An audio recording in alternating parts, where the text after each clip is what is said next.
Hello and welcome back to the channel. हमारे इस channel पर हम उस स्टोरी पर डिस्कस करते हैं जो आप में से ही किसी के साथ रियल इंसिडेंट हुआ होता है।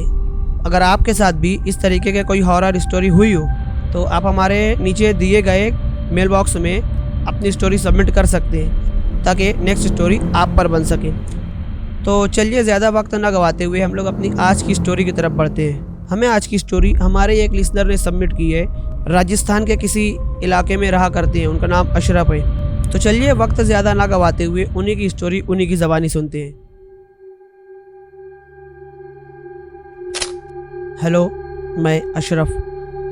हमारे राजस्थान में हम लोग जिस इलाके में रहते हैं वहाँ से कुछ दूर एक कस्बा है छोटा सा। वहाँ पर एक छोटी सी मस्जिद थी। आबादी ज़्यादा ना होने के कारण वहाँ पर ज़्यादा कोई नहीं आता था और करीब ही रमज़ान लगने वाला था। और जैसा कि आप लोगों को पता होगा कि हमारे रिलीजन में रमज़ान के महीने में मस्जिद में एतिकाफ़ किया जाता है। वो एतिकाफ़ रमज़ान के 2 अशरा गुजर जाने के बाद तीसरे अशरे में होता है।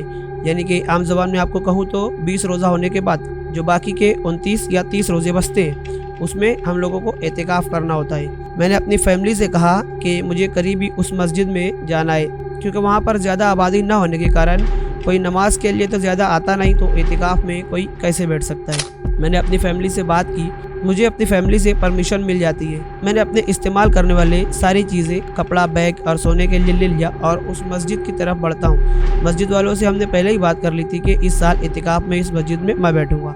मैं असर की नमाज के वक्त वहाँ पर जाता हूँ। हम लोगों ने नमाज वगैरह पढ़ी। मस्जिद के इंतज़ामिया से हमारी पहले ही बात हो चुकी थी। असर की नमाज के बाद मैं उस मस्जिद में रुक जाता हूँ। मेरे साथ जो मेरे डैड और मेरे छोटे भाई आए हुए थे, मैंने अपने अब्बू और अपने छोटे भाई को भेज दिया। जब नमाज का वक्त था, काफ़ी ज़्यादा मस्जिद में, काफ़ी ज़्यादा तो कहना ठीक नहीं है, थोड़ी बहुत भीड़ वहाँ पर होती है। कुछ लोग होते हैं, नमाज पढ़ते हैं, नमाज ख़त्म होती है, सब अपने घर चले जाते हैं। मस्जिद में मैं अकेला बसता हूँ। मैं मगरिब तक रुकता हूँ। फिर मगरिब के वक्त फिर लोग आते हैं, रोज़ा इफ्तार होता है। उसके बाद फिर बाकी की जो नमाज़ें होती है वो सारी नमाज़ें तक लोगों का आना जाना बना रहता था। लेकिन जब नमाज तरावी के बाद सारे लोग चले जाते हैं तो उस मस्जिद में मैं अकेला था। और जैसा कि मैंने आप लोगों को बताया था कि वो मस्जिद थी भी एक दूर कस्बे में, वहाँ पर आबादी ज़्यादा नहीं थी, तो वो मस्जिद भी बिल्कुल अकेली सुनसान थी। रात में पहले दिन मैं कुछ कुरान वगैरह की तिलावत करता हूँ, कुछ नमाजें और पढ़ता हूँ और फिर मैं सो जाता हूँ। रात में मुझे कुछ तो भी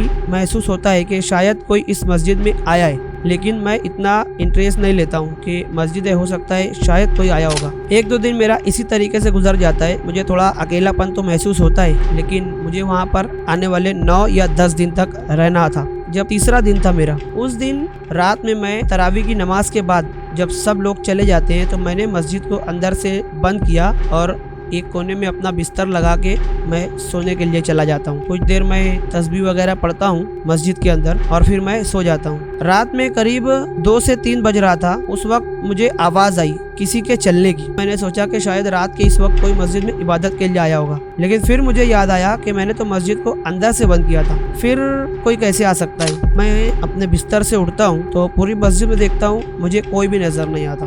मैं थोड़ा सा बाहर निकल के भी देखता हूँ, यहाँ वहाँ मुझे कोई भी नज़र नहीं आता। मुझे लगा कि शायद मेरा वहम होगा, अकेलापन होता है तो ऐसा मुझे महसूस हो रहा था। मैं वापस अपने बिस्तर पर आता हूँ और सो जाता हूँ। कुछ देर गुजर जाने के बाद वुज़ू खाने पर मुझे नल के ओपन होने की आवाज़ आती है। यूँ पानी गिरने लगता है, जैसे कोई वज़ू जब करता है तो उस तरीके की मुझे पानी गिरने की आवाज़ आती है। मैं उठकर देखता हूँ तो मुझे वज़ू खाने पर नल ओपन मिलता है, नल बिल्कुल खुला हुआ था। मैं अपने बिस्तर से उठता हूँ और मस्जिद के चारों तरफ तलाश करता हूँ कि शायद से कोई होगा, लेकिन मुझे मस्जिद में कोई भी नज़र नहीं आता। और वो मस्जिद बहुत ज़्यादा बड़ी नहीं थी, छोटी मस्जिद थी। मैं मस्जिद के बाहर सेहन वगैरह में निकल कर देखता हूँ, मुझे कोई भी नहीं दिखता और उस नल से मुसलसल पानी निकल रहा था। तो मैंने कुछ ना सोचते हुए उस नल को वापस से बंद किया, अपने बिस्तर पर आया, ऑफिस हो गया। थोड़ी देर बीतने के बाद मुझे फिर से नल खुलने की आवाज़ आती है। मैं जब उठकर देखता हूँ तो नल से पानी मुसलसल निकल रहा था, लेकिन मैं देखने लगा कि ये नल आखिर कौन खोल रहा है। दरवाज़ा भी तो अंदर से बंद है, मस्जिद में मेरे अलावा कोई और नहीं, तो फिर ये नल कौन बार बार खोल रहा है। मैं वहीं पर बैठकर देखता हूँ, अचानक मेरी आंखों के सामने वो नल बंद हो जाता है। मैं ये देखकर दंग रह जाता हूँ कि ये क्या है। फिर मैं अपने बिस्तर पर बैठा था, लेकिन मुझे कोई भी नज़र नहीं आता। मैं थोड़ी देर बैठा रहता हूँ, मुझे ना ही कुछ आवाज़ आती है ना ही कोई दिखता है। तो मैं फिर से अपने बिस्तर पर सो जाता हूँ। लेकिन मुझे डर तो थोड़ी सी लग रही थी कि मस्जिद में आखिर कौन था जिसने बार बार नल को खोला है और दरवाजा बंद होने के बावजूद कौन मस्जिद में एंटर हो गया था। मैं अपने बिस्तर में मुंह तक कम्बल ओढ़ लेता हूँ और सोने की कोशिश करता हूँ, लेकिन मुझे वो नल वाला मंजर देखने के बाद मुझे नींद नहीं आ रही थी। मैंने अपना कंबल अपने सर के ऊपर तक ओढ़ लिया और इंतजार में था इस बात का कि अब क्या होता है। थोड़ी देर बीती, मुझे पैरों से चलने की आवाज आई, जैसे मस्जिद में कोई तो भी चल रहा है। मुझे लगा कि शायद कोई है जो मस्जिद में चल रहा होगा। थोड़ी दूर चलने के बाद वो आवाज रुक जाती है। मैं फिर थोड़ा सा कम्बल हटा के देख तो मस्जिद पूरी खाली होती है, वहाँ पर कोई नहीं था। अब मैंने सोचा कि ये किसी के पैर के चलने की आवाज थी, तो यहाँ पर कोई नहीं है, ऐसा कैसे हो सकता है। लेकिन फिर भी डरते हुए मैंने वापस से कम्बल कवर किया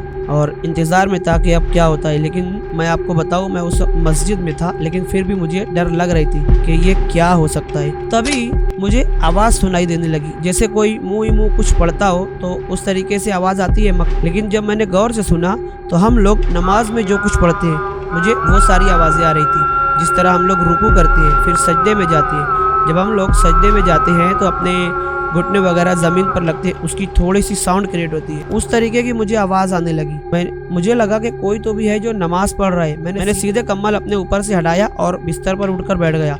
मस्जिद में देखता हूँ तो मुझे कोई भी नजर नहीं आता, लेकिन मुझे मुसलसल कुछ तो भी पढ़ने की आवाजें आ रही थी, जैसे कि कोई नमाज पढ़ रहा हो और उसमें कुरान की तिलावत कर रहा हो। तिलावत यानी कुरान पढ़ रहा हो। मैंने वो आवाज काफी गौर से सुनी। 2 रकात तक उन्होंने नमाज पढ़ी, वो जो कोई भी एंटिटी थी। उसके बाद वो वापस से पैर चलने की आवाज आती है और मैं बैठा हुआ था और सारी मस्जिद में मैं आंखें फाड़ फाड़ कर देख रहा था, मगर मुझे कुछ भी नजर नहीं आ रहा था। वो आवाज वजू खाने तक जाती है और उसके बाद वो आवाज बंद हो जाती है। मैं फिर उठकर जाता हूँ, दरवाजे की कड़ी वगैरह चेक करता हूँ, मुझे कुछ भी नजर नहीं आता है। मुझे डर काफी ज्यादा लगने लगा था। इन्हीं सब चीजों में सहरी का वक्त हो जाता है। बाहर से दस्तक दरवाजे पर होती है। मुझे और डर लगा कि आप किसने दस्तक दी, बट वो मेरे घर वाले थे जिन्होंने मेरे लिए सहरी के लिए खाना लाया था। मैंने दरवाजा ओपन किया और मेरे भाई और मेरे अब्बू, हम लोग तीनों वहीं पर मस्जिद में बैठकर सहरी करने लगे, बट मैंने उनसे कुछ भी नहीं कहा। वो पूरा दिन मुझे कुछ ठीक सा नहीं लगा। मैं रोजे में भी था, लेकिन मैं सारा दिन लेटा रहता था। सिर्फ नमाज के वक्त उठता और फिर मैं लेटा रहता। जैसे ही रात हुई और तरावी के बाद जब सारे लोग चले गए, फिर वही पिछली रात वाला मंजर मुझे उस दिन फिर होने लगा, जैसे कि कोई तो भी है जो आता है, वजू करता है और मस्जिद के अंदर आकर नमाज पढ़ता है, और मैं ये सारी चीजें उठकर देखता हूँ। लेकिन जो आने वाली एंटिटी थी वो शायद से जिन थी, क्योंकि मस्जिद में जिन आते हैं जो अच्छे जिन होते हैं, वो आते हैं, अपनी नमाज पढ़ते हैं, वो मुझे कुछ नहीं कहते और मैं ना ही उन्हें कुछ कहने की हिम्मत रखता हूँ। वो इसी तरीके से आते हैं, नमाज पढ़ते हैं और चले जाते हैं। फिर सहरी का वक्त होता है, मेरे घर वाले आते हैं, हम लोग सहरी करते हैं, फिर नमाज वगैरह होती है। जब सब जाने लगते हैं तो मैंने इमाम साहब को मस्जिद में बैठाया मेरे पास। मैंने कहा मुझसे आपसे कुछ बातें करनी है। इमाम साहब मेरे साथ बैठ गए। जब सारे लोग चले गए, सवेरा हो चुका था, तो मैंने उनसे कहा कि इमाम साहब, मेरे साथ ऐसी कुछ घटना होती है तो मुझे काफ़ी ज़्यादा डर लग रहा है। हो सके तो किसी न किसी और से कहिए जो कि मेरे साथ इस मस्जिद में रहे। तो इमाम साहब ने मुझसे कहा कि देखो, मस्जिद में जिन्नात आते हैं, जिस तरह हम और आप नमाज पढ़ते हैं उसी तरह वो लोग भी आकर नमाजें वगैरह पढ़ते हैं जो मुस्लिम जिन होते हैं, तो आपको उनसे डरने की कोई ज़रूरत नहीं है। लेकिन मैंने उनसे बहुत ज़्यादा रिक्वेस्ट की कि हाफिज़ साहब, मुझे डर लग रहा है, तो कुछ तो भी आप करें। तो हाफिज़ साहब ने उस दिन डिसाइड किया कि चलो ठीक है, अब मैं तुम्हारे साथ रहूँगा। कोई और नहीं बल्कि हाफिज़ साहब ही मेरे साथ रहने लगे। बाकी के पूरे दिन ईद का चांद नजर आने तक मैं उसी मस्जिद में था। लेकिन हाफिज साहब जिस दिन से थे और वो सोने से पहले मुझ पर भी दम करते थे और खुद पर भी दम करते थे, तो हमारी रात में कभी आंख खुली, मुझे ना कभी किसी की मौजूदगी का एहसास होता है, ना ही कोई एंटिटी की आवाज़ सुनकर मेरी आंख खुलती है। रमज़ान का चांद नजर आने तक मैं और इमाम साहब ने मस्जिद में इतिकाफ़ किया।